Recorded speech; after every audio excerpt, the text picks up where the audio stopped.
2026 মাধ্যমিক যারা দেবে তাদের ইতিহাস বিষয়ে কমন পেতে চাইলে আমার এই ভিডিওগুলো অবশ্যই তাদেরকে দেখতে হবে। আজকের প্রথম কোশ্চেন, একাডেমিক অ্যাসোসিয়েশন কবে প্রতিষ্ঠিত হয়? 1827 খ্রিস্টাব্দে। ভারতবর্ষীয় ব্রাহ্ম সমাজ কে প্রতিষ্ঠা করে? কেশবচন্দ্র সেন। নববিধান ব্রাহ্ম সমাজ কে প্রতিষ্ঠা করে? কেশবচন্দ্র সেন।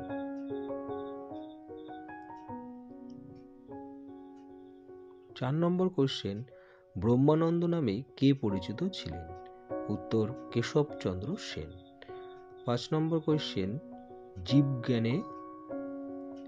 জীবে দয়া নয়, শিবজ্ঞানের জীব সেবার কথা কে বলেছিলেন? উত্তর, শ্রীরামকৃষ্ণ। নব্যবঙ্গ গোষ্ঠীর মুখপত্র কি ছিল? এথেনিয়াম। 7 নম্বর কোশ্চেন, দেবেন্দ্রনাথ ঠাকুর কবে ব্রাহ্ম ধর্মে দীক্ষিত হন? 1838 খ্রিস্টাব্দে। ভারতবর্ষীয় ব্রাহ্ম সমাজ কবে প্রতিষ্ঠিত হয়? 1866 খ্রিস্টাব্দে। স্বামী বিবেকানন্দ কবে কোথায় বিশ্ব ধর্ম সম্মেলনে যোগ দেন? উত্তর, 1893 খ্রিস্টাব্দে আমেরিকার শিকাগো শহরে।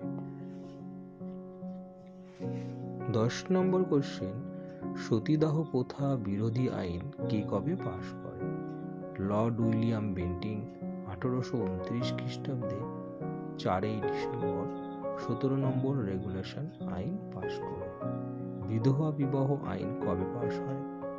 উত্তর, 1856 খ্রিস্টাব্দে 26 জুলাই।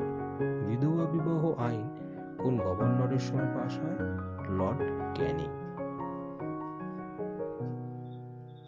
13 নম্বর কোশ্চেন, প্রথম বিধবা বিবাহ কবে অনুষ্ঠিত হয়? 1856 খ্রিস্টাব্দের 7 ডিসেম্বর। প্রথম বিধবা বিবাহ কাদের মধ্যে হয়?